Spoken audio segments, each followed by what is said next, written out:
This is week 4. My name's Caitlin. We're group 1. What? Yeah. What's your guys' names? I'm Chelsea. I'm Braylon. I'm Alicia. And we're super excited to discuss. So excited. Can't even explain. Totally. So because we didn't really talk about this week 3, we didn't have a chance to discuss about this, even though we kind of talked about it in week 3. What were some of your assessments that you went through when you were in school, and what really worked for you and what really didn't? Because I know you touched on it at your last question. Yeah. You touched about it on 3, but not everyone talked about a lot about that. So I just had a question for the group. What did you have to say about yours? Well, I was talking about with the standardized testing, how strangely enough that kind of testing environment worked really well for me, because I'm the kind of person, even when I'm doing homework or something like that, I like a lot of quiet so I can just focus, because I'm very easily distracted squirrel, Okay. Yeah. And so Cute. and so the environment that we had was very super quiet. You couldn't talk. You couldn't get up and be roaming around the classroom. And so that really worked for me. So I could just focus, just focus right on my paper and not be looking around the room or wondering who's finishing first, whatever. But then I was kind of realizing how that won't really work for a lot of people. I'm just one very lucky little group that works well in that environment. Because I think I was reading about some kids who it was in one of the videos where they wanted to get up and walk around. Yeah. But they couldn't do that. See, I don't do that, so it worked for me. But not for everybody. And that's primarily WASL standardized testing, where it's very high stakes and teachers are very I feel very forceful about the rules, where they say it once and it's written on the board, and then that's your expectations until everyone's done. And that even happened to me. I was taking a Japanese test yesterday, and I was writing in my test, and some people finished early, and so they were starting to whisper and chat with each other. And I was okay, usually I'd just be kind of Zone on.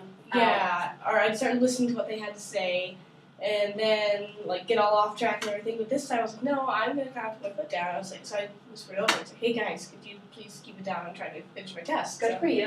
Thanks. It's I've been, and my friend was still testing next to me, so I was no, this isn't cool. I'm trying to remember how to introduce myself in Japanese. So Tachibao Alicia desu. I think for me, for standardized testing, I know you touched a little bit on this too, I believe. You got to chew gum, and you they were a little more lenient in the environment, but primarily a lot of the environment that I was exposed to, it was a lot very similar, very quiet. When everyone's done, then you can do basically anything. But while the test is going on, you can be respectful.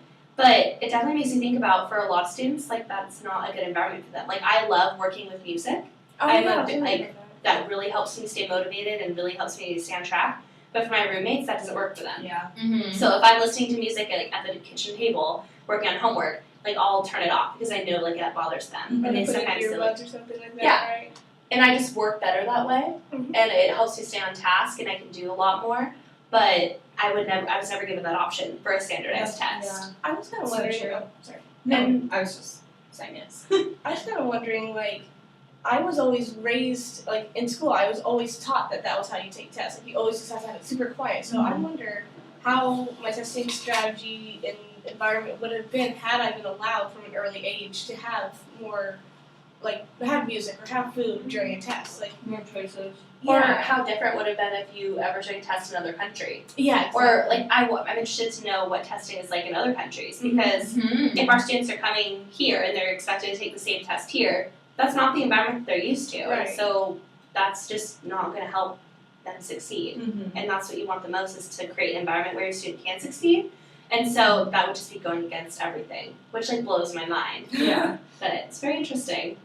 Yeah, and it's also interesting because I was with the videos about testing bias and about how, which you referenced already, but it's just we had to take the West B to get into the program, right? Yeah. And that test was 5 hours long. We had maybe one break, I can't remember, but we had to sit there for the whole time, and I just remember halfway through the test being I don't even care anymore, and I was just marking off things and doing whatever, because I just could not like sit there any longer, and I was just thinking about like how that could be like a bias towards learners who can't do that. Like they can't sit there. Like the kindergartners we're working with, they cannot sit more than 5 minutes on the rugs without wiggling and jiggling and like like what about moving. students who have like attention attention deficit disorders and everything? Like what about them? How are they going to be accommodated for testing? Mm-hmm. Like I think actually I touched on that a little bit. Like I know they have like other rooms and everything that students can take it in, but they still have to take this test. And I feel like the rules in those rooms, at least to my knowledge, I don't know everything about it, let me just classify that now. Okay. But I don't think the testing environment is that much different. I know that you can get as much time as you need. So I in elementary school, I always took a lot longer on tests, and so I'd always have to go to those rooms. So I remember doing that. But the environment is the same. It's just a smaller group of kids. Mm-hmm. But you're not tested differently, that's where I think testing is like completely a loss. Mm-hmm. Like it's not differentiated at all. It's all A, B, C, D, and write in your answer. Yeah, like There's 8 intelligences. Why are we only testing with 1? Yeah. Like why are we doing that?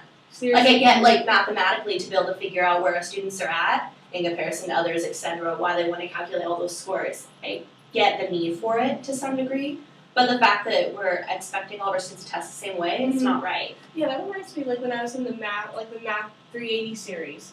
Like I remember on our tests we would have like you could answer it with numbers and everything, but then there's also a lot of opportunity to draw diagrams and pictures, and that always really helped me because like I'd be drawing a picture, I'd be like, oh, I did this wrong, I need to go back and fix it, all because like I'm a very visual person. Mm-hmm. So like if we allowed more like you're saying the 8 intelligences, like if we allowed more type accommodations for that kind of learning, different types of learning on these tests, I feel like it could help a lot more students. The only problem with that would be for like standardized testing purposes. Yeah, that's true. How every single person who evaluates those assessments might have a slightly different score for those answers, Agreed. which is why we can't do that for standardized testing. Yeah. But we can do that in our classroom. Yeah. We're just assessing our children's for ourselves. And going off of that, like I wrote about my WASL experience and how I failed the math WASL I remember reading that. every year. Every year I failed math WASL. And that math WASL is like 7th, 8th grade math, okay? But because I fail the math WASL, I have to go up so I like failed math WASL freshman year and I'm in geometry, fail it. So now next year I have to go to algebra 2, fail it. Now I have to go to calculus, fail it. Now I have to go to AP stats, but I can't even figure out the circumference of you know what I mean? So it's like, why am I like being, Why is that the system? why, like, I couldn't retake geometry or algebra 1 if I already passed it, so I had to keep going up, and that was a struggle for me because I'm learning math that is nowhere near relatable to what I'm being tested on. You know what I mean? Yeah. Like the AP stats, like they're not going to give me anything like that on the WASL. You know what I mean? No, agreed. So that was bogus for me. That was like my assessment thing. But I love when assessments are, because I love like creating things. So when things are like, okay, you have to use this theorist and just make something from it. And I'm just like, okay, let's do this. But yeah, and I just love it. And that is one of like my favorite ways to assess, when they give me like the opportunity to create something. Yeah, projects primarily. Yeah, my favorite. My favorite too. So. And I think that's another thing to talk about is like about the time to create something and like just timing on tests, because like a personal thing, like you were saying that you took a long time on tests. I took a long time. I even like in 8th grade, one of the last like histories we had to take, or honestly whatever they call it now. I remember like I intentionally it went through Spanish class and I was like so upset because I missed a test. That was like the same day. Oh wow. And That's the same day as yeah, it was like a math one. In math, I always take forever working on because I want to make sure I get it right. Like they're in math, like you can explain everything differently, but there's one answer. The nice thing about the WASL, because I was homeschooled, but I would randomly sometimes take the WASL. I only took like 1 or 2, but when you took the WASL, you could take as much time as you needed. Yeah, that was which very was helpful. so helpful for me because I was always the last student to be that done. was me. But with the going back to like the attention thing, like everyone else would be done, and I would be like, oh crap, I'm not even close. Yeah. Ah! Yeah. That's how it was with me for like the West B. I took my time on the math because I was afraid I wasn't gonna pass it at all. Yeah. So I took my time, read it, everything like 80 billion times, went through all the answers, saw if there was like a bunch of different ways to do it, whatever. And took so much time on that like what I am good at, like writing and all that stuff. Showcased. Dude, really though. My essay for like the writing, it was like, I think this because this, and this. And then I was like, I should do this because that. And then my next like paragraph was like, it was so bad. That was the worst thing I've ever written in my life. And it's a 5-hour test, and you need to get it done in 5 hours. So you I can had like take 2 that minutes portion. to write an essay, and I don't know how I still passed it, but I was like, like literally like 3 minutes, and I was just like, because, and I was like, dude. Reasons. So I think I interrupted you. Are you talking about the time that takes to complete a project versus time on a test? Oh, I'm sorry. I was talking more about the test. Oh, Yeah. okay. So, yeah, I like where that went. Oh, well, that's a good point though. I think I that. think this time in general, because like something I always felt like even it wasn't standardized testing, but like this testing in our classrooms and everything. Yeah. Like I was always the last person to finish, and so I felt that because I took so long, I was stupid. Mhm. I didn't Yeah. get it. And I was never the first person to finish. I always wanted to be, and then like even with this, I know I keep going back to this Japanese test I took yesterday. You're It's fine. Still on It's my fresh mind. information. I guess so. But like, I finished before other people, and I got up. I was like, "This is so weird. Why am I done? And other people aren't." And then you think you did everything wrong. Exactly. Ah, so. Yeah, sorry. But It's a weird feeling. it is. It's like, it's just like if I had. I don't know why I associate like time and like amount of time it To takes. success. Yeah. Probably because like I think back to like the smart kids in my class, and they always finish really fast. So then I always wanted to be one of the smart kids, and so because it took so long, and then like there's always that dreaded question: is anyone still working? And then you have to raise your hand, oh, so sadly. Yeah. It is to this day, but now. I think that relates kind of to like projects. Like it's a different world when it's project-based learning. Because in projects, everyone, if you want to get a good grade or you really want to understand that you know the material, you're spending a lot longer on a project than you are taking a test. Yeah. Yeah. A test is just recall. Yeah. But a project, it's like that application, which is like a whole different level. You need to be able to show you know, and I think that's why I also like those projects too. Yeah, so it assesses a different content because you're showing what you can do versus what you know. For sure. And those are two different things. And for But a lot of they students, I can think- be intertwined. Yes. You know? Yeah. I mean, you are kind of showing what you know by what you can do. Those are more entwined, but I feel like a math test is really more of what you know. Yeah. I always felt like I was better assessed when I did a project. Because, like, I'm applying my knowledge to something more practical, hands-on, instead of just, like, memorizing everything the night before and then, like, Forgetting. Yeah, forgetting it right after test. Like, okay, I'm done. I'm done. Yeah, that's Yeah. how I am with every test. Right? I'm like, okay, it's on the paper. Out of my mind, no. Yeah, the next day, I'm like, what's a mitochondria again? What? Just, like, It's the powerhouse of the cell. powerhouse of cells. Like, nobody learned biology and that's I love that. I don't know why. nice, right on. Mitochondria is the powerhouse of the cell. I think it was in a song. That was a lot of assessment, and I think that's super cool. And I have some other questions for you guys, unless Miss Braylon, I think you have another question too. Oh, I'll ask you later. Go ahead. I thought the chapters were really interesting this week. Like, I really thoroughly enjoyed reading them. Yeah. And a lot of things that they talk about these textbooks I've liked, but I just really enjoyed the chapters. Like, I read them and I was like, yes, that's exactly why I'm doing this major. Like, I really felt really in my place, and that was really, like, exciting. So, what did you find, like, the most interesting about the chapters? Like, I was very interested because I know all of us had to read them, but we each highlighted on a different thing. And so I was just interested, like, what was your biggest takeaway, or why were you so enthused after you read it? Like, it just, honestly, for me, it just made me really excited about what we're learning, because that's how teaching should be already. And so it makes me upset that, like, this is the newest, like, major in woodring, like, for the ELL program, but all majors can be, like, adapting this. Like, we should all be prepared for this, and so I just got really excited that, like, we're doing this, guys. Like, Oh yeah. so I'm excited.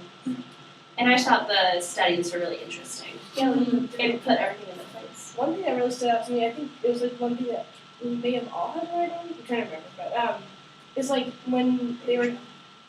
It was like the part where they had like the beaker and then they were pouring water and everything, and they were like having the ELL students explain it and everything, and just like how like that got me thinking about how different cultures and different languages explain things differently, and like how like they can totally understand it, but because we don't understand how they understand it, we think they don't understand it, and I just thought that was so interesting and such like something that we really need to pay attention to. Because I'm like, that would be so discouraging to me if like I was like I understood something, I got this, but then people thought I didn't, and like I felt put down for that. And then you're being graded wrongly, even though you know what you're saying is correct. Yeah, or then I start to think that I'm not correct, Mm-hmm. and then I'm like, okay, I tried to understand it, I tried to figure this out. Why am I still being wrong when I was really right all along? Yeah, well, that just makes me think of my section where it was talking about like think alouds Oh yeah. and tapping into that. And I think that if you engage your students and teach them how to do a think aloud about their process, then you can really understand, actually assess like how much they know, because by showing them you their process, then you can understand them. Even if like they gave you an answer and you were like, what? That's why you ask those questions. Yeah, that, think aloud will that- help you understand that those reasoning. open questions and like that progress, and finally you get to the end product, and like kind of like in science and stuff, and and then you can actually assess what they actually know. So I think that's really important to keep in mind when we Yeah, I think that kind of goes back talk to to where ELLs about what they know. Yeah. Going back to what we were just talking about the different types of knowledge and everything, and like I think that was also something else I wrote about was like about it was when I was in the perspective of the ELL specialist with the teacher. That was one of my questions, and I was like, have these tasks that have a lot of different have these activities that have a lot of different tasks to them that have different ways of doing them, like something more hands-on, something written, something drawn, something spoken. And just like have all these different ways to communicate their understanding. So that goes a lot along with what you were just saying. Yeah, having those different strategies, you can definitely still like understand content. Yeah. And that's really powerful. I feel like it's almost more of like a more thorough, overall, well-rounded assessment. Because you're really understanding if they understand. And like going back to what you were saying, like about how they learn differently based on like where you're from. Yeah. The service learning that we're at, one of the students, I was like asking them, how old are you? And somebody was like, I'm 5. And she goes, yeah, I have 5.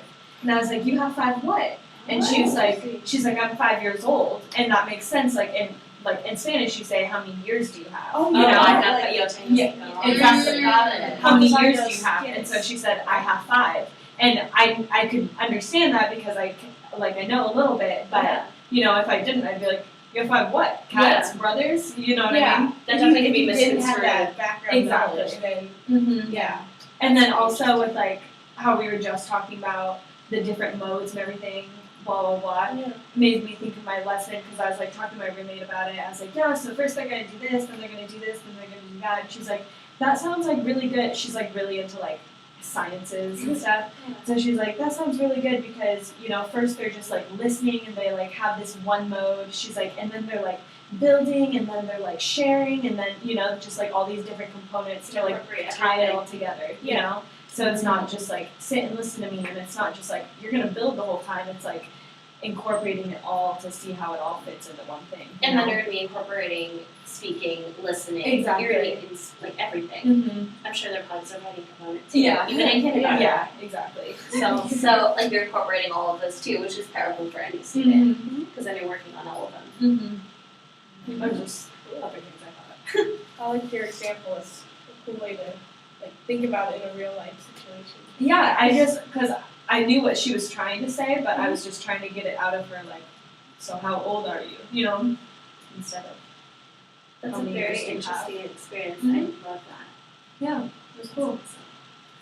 And then I'm sure, like you said, like if some people didn't understand the context, they'd be like, "What are you talking Yeah. about?" Mm-hmm. And that could just like totally tear someone down. Like something Yeah. simple like that. Yeah. And it doesn't have to. Mm-hmm.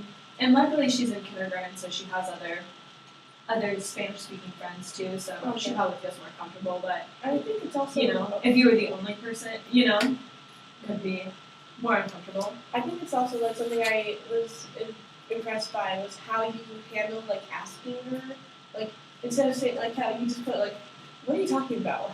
You make no sense. Instead, you were like, how many like you have 5? What? You say it very gently and everything. Yeah. Because like tone of voice is always such an important thing. Like like just make sure that the student understands that you don't understand, but you want to understand. Instead of like you're not making any sense. Yeah. You're wrong. Yeah. Yeah. Very Kudos. important. That apple smells so good. Oh my God. It tastes so good. I can't smell I'm amazed I can smell it. it. Yeah. Yeah, Really, like for that. being sick. I know. Maybe I just love apples that much. No, it's the memory of the smell, and then you're like, you can actually smell it, but it's in your head. So another question I had, I guess standardized assessment, there's like, unless like politically there's only so much that we can do as teachers right now, like definitely we have the power to change how things are in the future, but thinking more of what we can change right now, like as upcoming teachers, how do you guys think you're going to shape assessments in your classroom so that all learners can be assessed in a way that's best for them? So you're talking about just in our classrooms, not standardized testing? Yeah, I think standardized testing, like, in the future, I think we can make that happen. But realistically, right now, what we can change is definitely the assessments we're giving in our classroom. Right. So, like, what do you guys plan on doing for that? Because this definitely, like, it got me thinking a lot about how I would give assessments and definitely, like, how questions, like, one of my things that I read was idioms. And I remember that idioms are hard for anyone to understand. Like, sometimes my roommates are like, those are difficult, and I'll say them and I have to explain them. So for an ELL, that's even more confusing. Yeah. And so I was writing about how on standardized testing, they explicitly have to teach that. And so it's like, that is something I never thought of before. But you're explicitly going to have to teach those if they're including those to all students, because not all students have that exposure or their background. And so, Oh, sorry. Just no, go ahead. I was just gonna say that's so like. It's so terrible how like school has all of a sudden become, well, I guess not all of a sudden, but it is like continuing to be this thing where they're only preparing you for a test. Oh, Yeah, like yeah, it's not right. like just you're learning. not That's learning, great. It's about just passing, not learning. yeah, it's like, are you gonna get this school money? No? Alright, well, and I'm gonna focus on this kid who is. You know what I mean? Like, It's horrific that school has to be set up that way. Yeah. But in that situation, that's all you have to do. Yeah. In order to prepare your student, you have to explicitly teach that. Yeah. Yes, you can like incorporate it into different lessons, but like to actually get your students prepared for it, you'd have to be like, this is an idiom, X, Y, and Z, which is like Yeah. so disappointing that that's what learning has come to. Yeah. And I think that's Yeah. kind of what you're getting at yeah, too. exactly. 'Cause I don't know. It seems like there's like much deeper things that are to be made out of everything, really. But it's just focusing on like what you can regurgitate instead of like just higher order thinking, really. Exactly. I think you can, as a teacher, you can do a lot of informal assessments. I love informal Which assessment. are awesome. You can also do a lot of formal ones that are summative assessments, but I don't think they're necessary, every once in a while, but I don't think you need to be doing them every day. And I think it's like so important, like I've been having to teach myself the difference between assessment versus test. Because like from years of learning this test, freeze up, oh no, gotta study, I'm so scared, And a lot of people do have like legitimate test anxiety. Yeah. And so I hear assessment and it just sounds softer overall, first of all. Like assessment to test, or quiz, it's like it's assessment. But then like assessment just seems like you really are caring about their understanding and their learning, and you can do it so many more ways and be more flexible and more understanding, while Totally. test is like this, you can just, One way. I tense up, I almost said test up. I tense up just even thinking about it. It's like, even now I look on my syllabus and I'm like, oh, there's a test, gotta worry about that. Nope, there's quiz, gotta worry, So I just already like the idea of like just switching from that mindset of test to assessment is such a more, I feel like it's a more effective way of teaching. And then with assessment, there's different ways you can assess too. Of Exactly. course, like it's not just always tests. Like there's projects or informal assessment where it's more low key, where it's how do you feel you understood the material? Or it doesn't even have to be like that. You can just see how, if you're talking to a student, but you're not even like really trying to get them to write a sentence down about something, You're just kind of having a casual conversation, and then they're like, oh, that told me what that I needed to know about what that student understands. And they didn't even realize it. Yeah, they didn't even know that show you're their assessing learning. them. They have no idea, and then you're like, I've also noticed like that. I was talking about this to my mom the other day too, about like how in our classes, even now, like our teaching classes, oh my goodness, it's in my eyes. Do you want to skip one this way? Skip one this way, will help. But yeah, a little bit. Should have brought sunglasses for you. No, really. But like even in our classes now, like we do a lot more like assessment kind of things. Like I feel like even this discussion is an assessment on our understanding of assessment. So it's very relaxed and everything. So like if you don't have a lot of these big tests, like my language class is my only like class I really have exams in. Everything else are projects and everything where I have to demonstrate my learning. And so therefore I feel like I'm learning a lot better. And like I'm a lot more relaxed in my classes because like, oh, I just have to write a paper. I get time to think about this, process my thoughts instead of like I see a lot of my other friends who are in different majors, like business majors and everything, and they're like studying and cramming for all these tests. I'm like that may work for you, but I could not learn that way. I feel way too pressured. I like this more relaxed environment. So I was thinking about that and thinking that's how I want my students to feel. I want them to be able to be relaxed and enjoy learning and like just show what they know and not have to worry as much, The takeaway is so much, it's so much grander in the fact that if everything isn't so test based, I feel like. Yeah. That's why I feel like these classes, like that's why I'm so glad I picked this major and this whole department is because like it's so much more my learning style. Yeah. Which is good because then I can take that learning style and pass it on to my kids. So I think I've taken like maybe 2 tests since I've come into Woodring, except now I'm in health ed, and she's making us do quizzes and tests like every week, and I'm just like, that's a little it's much. a 2-credit class, girl. Yeah, like in my Japanese class, we have quizzes every day. It's like they're not even big quizzes, but like when I saw the syllabus and we have quiz every single day, I'm like, oh god. But you know what? Tests, as it said in the video, are motivating. Oh, but I don't feel like it's motivating for our students.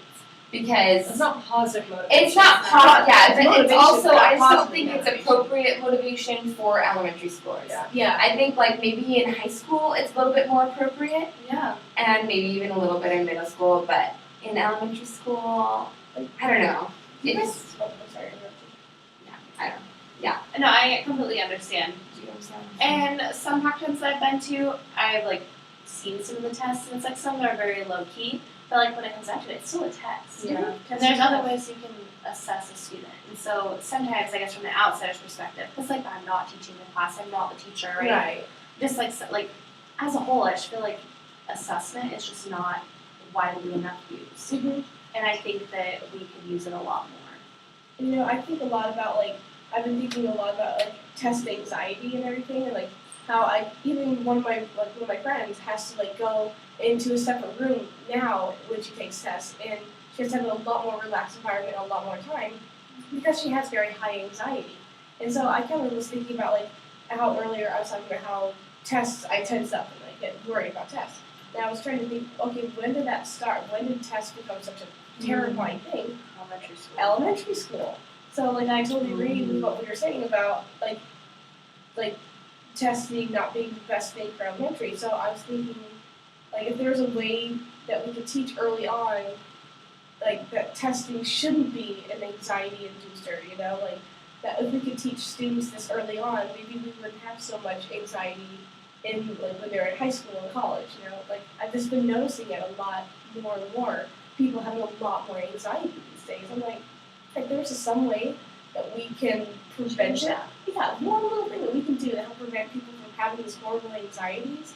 Like, it's just so sad. I see, like, these really happy people, and then they have these anxieties. I'm like, this doesn't feel right. Why are they having this? It'd Being be implemented. interesting to see, like, since No Child Left Behind, if there's like such a huge increase in that. Because I definitely could attest to that. I feel like I have testing anxiety to some degree. Like, not all the time, and everyone has like different variants of it, especially for different subjects. But it'd be interesting to see, like, since they started testing more for students, like, especially at younger ages, how that has played into effect of like how they view assessment in general. Yeah, will they be more relaxed with assessment and testing, or will they like fear it even more? Yeah, I think that'd be very interesting to see. So I had a question for everyone. How did I'm just trying to, I didn't write it down, but how did your experiences with testing, especially standardized testing, affect what you thought about yourself as a learner? Oh, that's an interesting question. Wait, can I say one more thing about that one? Yeah. Just real fast. It seems like there's like a documentary on it too about like how basically our school system is just kind of like a test zone now. I feel like it's called like the race to nowhere or something like that. I've heard of that. I've seen that. I've heard of it. I haven't seen it, but I want to really badly. And it's just about how it's basically like a huge testing culture and how it's like health wise having like big effects not only on like how we view ourselves and what we're capable of, but also on like, you know, just kind of that. Like, I'm not good enough, I'm not smart enough. And then you're just like staying up late cramming, you're like putting so much stress on yourself. I have to be in so many clubs so I can get in this college. I need to take so many languages so I can get into this college. I need so many, ultimately to get to college where like, then you figure out like everything I've done in my whole life is so messed up. Like, you know what I mean? Do you find yourself kind of feeling that way now? Yeah. Like, you look back and like, race. like, why was I so like worried? Like, I remember in like, it was in 8th grade, I had like a B or something. It was in 7th or 8th grade. I had a B in the class. I cried. Yeah. I cried because I was like, oh my gosh, Yeah. I'm so stupid. My grades stink. I'm a horrible person. I should have studied better. I look back at that now. I'm like, wow, that's not okay. Why did I worry so much about that one B? Yeah, like I don't know, just like, and now I look at a B, I'm like, yes, I got a B. There's like so much emphasis. And that's what our culture has come to. Yeah. Which is kind of crazy. Yeah. Okay, it's not kind of, it is crazy. Yeah, we should be making our kids cry over grades, you know? This doesn't feel very effective learning. So back to your question, Braylon. Yeah. We should Say kind it of one more touched time. on. Yeah, Say it one more time. So, based on your experiences with testing, especially standardized testing, how did those experiences affect the way you felt about yourself as a learner? Did anybody else have it where, like, you'd be in your class and you get your test back, and everyone would be like, what'd you get? What'd you get? What'd you get? Oh, man. I was thinking more of like standardized testing. Oh, you think More of like, we would get those results when we had parent-teacher conferences. And so my parents would get them, or they'd come in the mail, and then my parents were like very open about it, where they'd let me look at it, and like that wasn't a big deal. But like there was sometimes when like I wouldn't get grade level, I wouldn't get like advanced or whatever. Like 4 is always like above grade level. Yeah, of course. And there was like sometimes for math that I would get 2s because a lot of the concepts were really hard, and math's really difficult for me to understand. And I had a lot of problems with reading as a kid too, and so like I felt like those results like affected my self-esteem. So I definitely could see that that's a thing. And it's like when you get those results, those are from like 6 months ago. Yeah. They're not where you are now. Yeah, exactly. So like you have to think about that. Like you definitely grown as a learner in 6 months. Or when they test you in April or March, now they're testing even earlier too. Oh, By the time you get down to September, you're a whole different learner and you learn so much. Yeah, and those poor kids too, like you're saying. I mean, your parents say, oh, these are your results, and you're like, oh, but I'm trying so hard, and maybe you are now at grade level the time that you see those, but it still has an impact that you're still not good enough, and so maybe you could decrease or, you know. I think a lot of it's to self-esteem, and I guess I don't really know how many other kids would look at the results. Like, even when I was a nanny over the summer, like the kids got their results, and their parents couldn't like decipher what it was, because sometimes those things are really hard to decipher, and so I was looking through it, I was like, oh, you did really well, but the kids even know, like, 2, not good enough, and I was like, that does not mean that, and so we already had to have that discussion. They're like, in 3rd grade, like, that should not be a thing. You're a way different learner. I remember there was, in 6th grade, I got back like I guess it was a wassel, something, and they have the line, and they show where you are at in relation to the line, Oh, which is like where the you're top student in the middle and the. no, but the line is Like above or below it. above or below the line, and if I was below the line, then like I felt like terrible, like, and I was usually below the line for math, and then I was always above the line for like writing and reading, but I was always like below that line, and that line was just like I didn't care. I didn't care that I was like right at the line, like I was below the line. It didn't matter. There was such emphasis on that you were still below the line, regardless of where you were on that line. Yeah, and regardless of my progress that I had made, like if I had seen like a sheet of like what I had learned at the beginning of the year to what I could say now that I had learned at the end of the year, like I learned so much, but it didn't matter because I was below the line. Because that's like a kid, you go to like a soccer match or something, and you're like, oh my gosh, you like blocked that goal, you did hella great, you know, awesome job, and they're like, but we still lost. You know what I mean? That's all they focus on. But we still lost. We didn't get that win, you know? But if they got that win, they'd be like, oh yeah, because my goal, you know, I blocked that. But they don't, then it's just, you know what I mean? It's over. Yeah, It's all or nothing all the time. Yeah. I always feel like grades were an identifier, you know, like they were a label almost. You know, like I always felt like I had to get like 3s and 4s, and I had like this precious idea of myself where like I'm one of the smart kids in the class, so I have to get these good grades, I have to get these perfect scores. And so then like when I wouldn't get a good score, I felt like my identity was being threatened. And like I'm like, wait, I thought I was one of the smart kids. Like, oh, I guess I'm wrong. I guess I'm one of the dumb kids. You know? And so it's like I feel like especially like in elementary school you're like still like kinda like later elementary, early middle school, when you really started kind of like start finding yourself a little bit, like start knowing who you are, creating these ideas of who you are, and like that's when these grades can be most important and can really create these labels for you. So it's like I always just have this memory in school of like I have to be the smart kid, you know? Yeah, and like now in college, I'm just like if I tried really hard and I got something out of it. That's what I need. That's okay. Yeah. But, you know, there's still parts of me that I'm like, oh, like, this is kind of a funny thing. It's like, I know, I'm going back to this Japanese class again, so I keep on getting examples because I'm, like, studying my metacognition with this class. So, like, I was getting 100% in the class, and I was so excited because I was getting, like, perfect scores on all these tests and everything. There you go. Thank you. So, then I accidentally didn't turn in one page of homework. Oh no. And so my grade went down to a 98. And I was like, oh no, because I didn't do this one thing, I went down 2 points.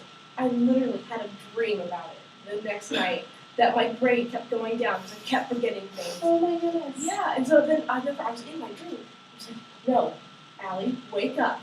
This is a dream, this is not real. Get on Canvas when you wake up and check. You are not doing badly in this class. But just like even like I have this leftover like importance and emphasis on grades and like that I'm not a 100 student anymore. I'm a 98 student now. I went down. So it's like this leftover importance and like self identity in grades. So yeah. Well, that's what our psych teacher Tracy said when we were in psych. I was like the first quarter I was in Woodruff. She was like, forget about grades, focus on learning. And I was like, are you kidding me, girl? I've got to get my A's, I've got to keep my GPA up at where it is, I cannot drop it because it affects all these different things. I need to stay in Woodruff. No, you need to focus, you need to take your emphasis off grades and focus on your learning, which is so hard to do because of our culture. Yeah, Yeah, and that's how teachers should be, which is upsetting that we can't reflect that.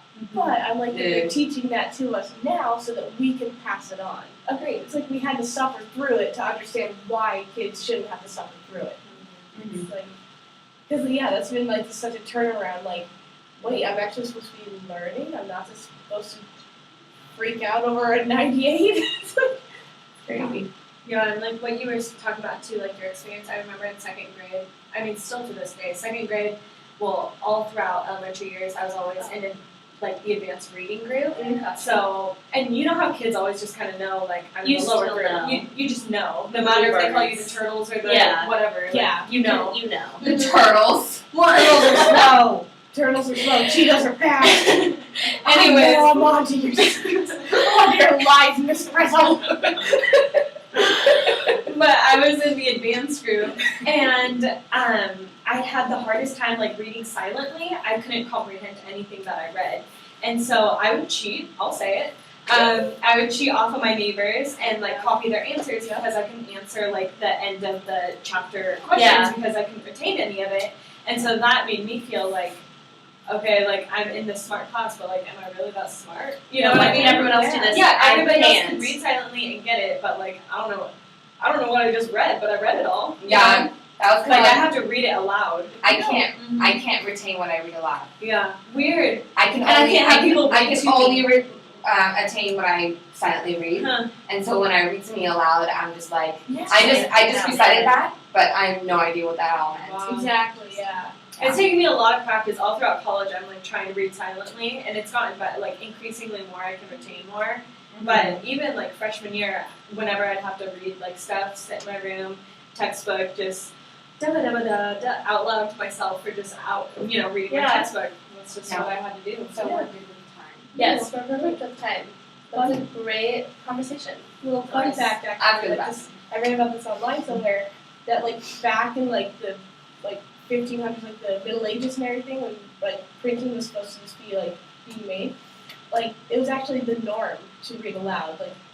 Like everybody read aloud. That's how reading was just expected. It wasn't until a lot later that silent reading became a thing. Like you had to be like super like top like. Isn't like story- storytelling like the oldest form of theater? Yeah, So it kind of like just exactly. applies right Yeah. into that. Yeah, like it was like only like these super crazy top scholar people, like a very select like one or two people that could read silently. It's like it was just like not a thing. And yeah, that's expectation. Yeah, it's so weird, like the switch, you know? that's weird. I'm with you. Like if I read something aloud, I'm just like Because I focused so hard on trying to say it right. Like when I was in theater and stuff, and that was totally fine because I would memorize it silently and then go to out loud. Got it. yeah. But like, I would always have like really bad anxiety if we were gonna like read the play by reading it cold, and just like reading it as a cast and stuff. And I would have anxiety because I That's was not really, how I learned the best. I was really bad with reading aloud. I still get that. Like And- like in class, like if we're like I've taking improved reading too. or something like that. I get like, I'm my proud first of like, you. Good job. High five. That's a nice high five. I read a book in class, in science class, out loud. Did really well. Working at daycares has helped. No, yeah. Get like practice reading upside down. I feel started to be able to write upside down. I'm so Oh, I did that today. I saw you doing that. right on. Hey. I was like, cool. look at her. Teacher skills. I know. Right? Okay. Well, Nice nice I discussion. just wrote packing upside down. Packing, nice. Good Nice discussion. job. Yay! Would We like clap for ourselves. We clap for ourselves. Okay, I'm gonna have to go to the bathroom.